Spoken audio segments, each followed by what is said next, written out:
Hello and welcome back to my channel, or welcome to my channel in the first place. Today we have a Kirishima X listener. It's Thunderstorm by F4UNN4 on AO3. The link will be in the description. Go check them out, and let's go ahead and get into it. Dark clouds rolled over the sky as the sun fell beneath the horizon. You walked steadily down the familiar road as your hands tightly gripped your book bag straps. You had been nervous the past few days walking home. You used to laugh and joke around, but now you keep your eyes averted down, trying to hide your red face. Kirishima walked silently beside you, thinking that you did not want to talk to him today either. He noticed you had started distancing yourself from him, and whenever he tried to talk to you, you would never look him in the eyes anymore, and you would always try and run away. It made him sad in a way. After all, he was in love with you. But he knew respecting your choices was manlier than bothering you with his unnecessary words. It looks like it might rain soon," you said out loud, trying to break the awkwardness. While you watched the big gray clouds move in, covering the scarlet sky in a blanket of darkness, Kirishima looked up and simply hummed in agreement, feeling like you felt bad for him and just said something random. A small droplet of water fell from the angry clouds. Another and another, until it was pouring cats and dogs. Kirishima immediately put aside his stubborn feelings, and without hesitation, he grabbed your hand, intertwining his fingers with yours, and pulled you along with him, and he ran through the rain.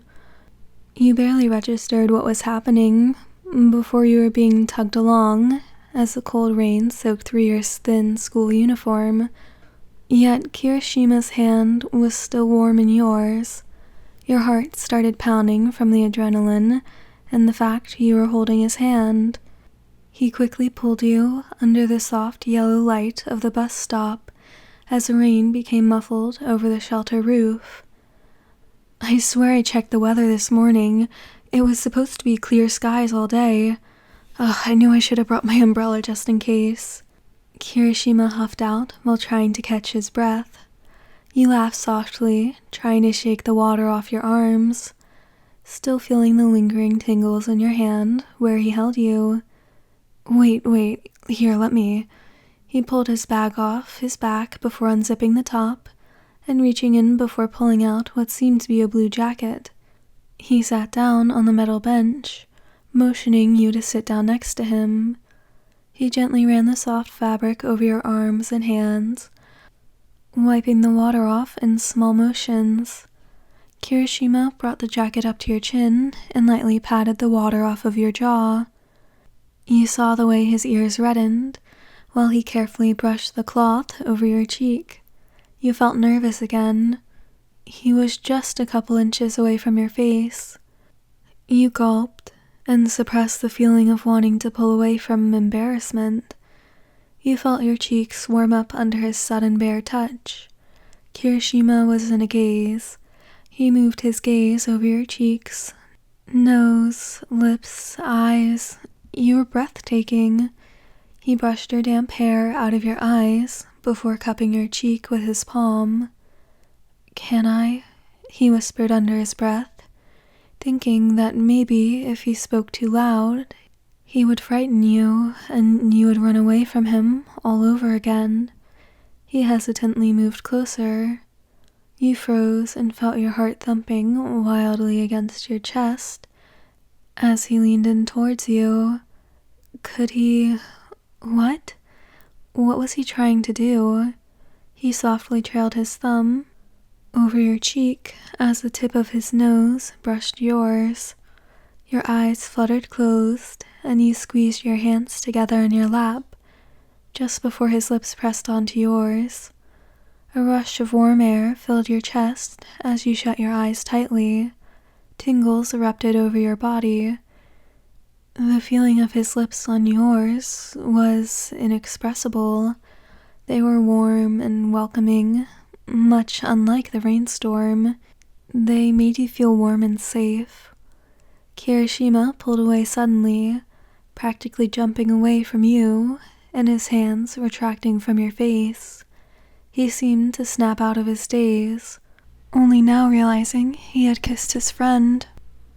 You were both breathing hard, staring at each other, processing that you both liked each other. Sorry, I didn't mean to... I didn't mean to kiss you like that. I don't even know how you feel about me right now. I'm sorry, I shouldn't have... What was I thinking? I'm really sorry. He seemed to blurt out at a rapid pace. Panic was clear on his face, along with the redness that reached from his cheeks to his ears. He apologized over and over, feeling guilty, thinking he may have overstepped a boundary.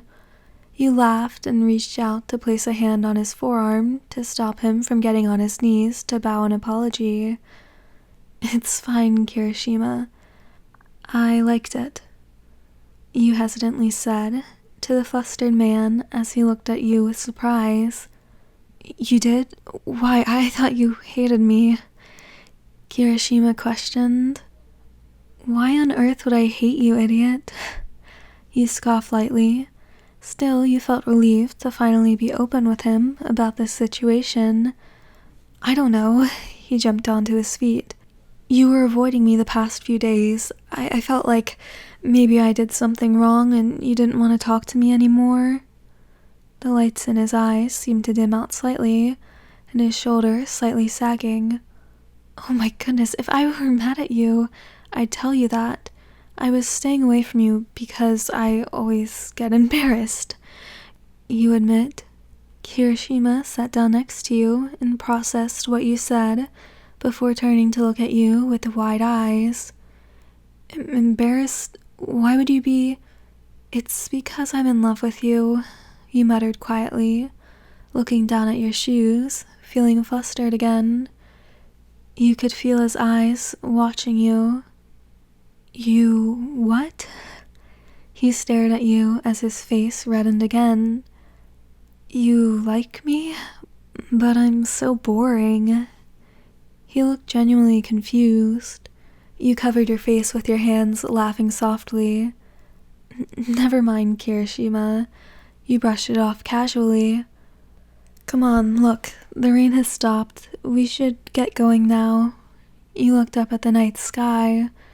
The dark, scary clouds had flown away, and all that was left was the calm silence of the night. You turned around to look at him. He was still confused as to how you had a crush on him. He really couldn't believe it.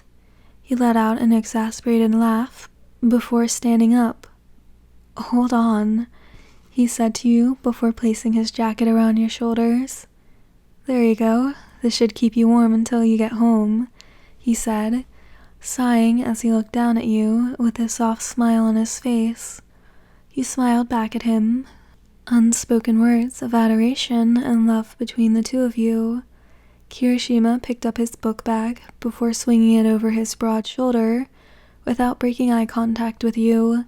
You watched from your peripheral view as his thumb and index finger came to tilt your chin up at him, but he seemed to stop midway before moving up to simply pat your crown of your head. He held the soft, fluffy locks of hair between his fingers. He always loved the way your hair felt and looked. Oh, hey.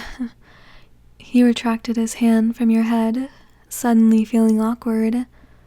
What if we went on a study date during this weekend? Or, it doesn't have to be a date. I would love for it to be, but I mean, it's your decision, really. We can just make it a study hangout or something.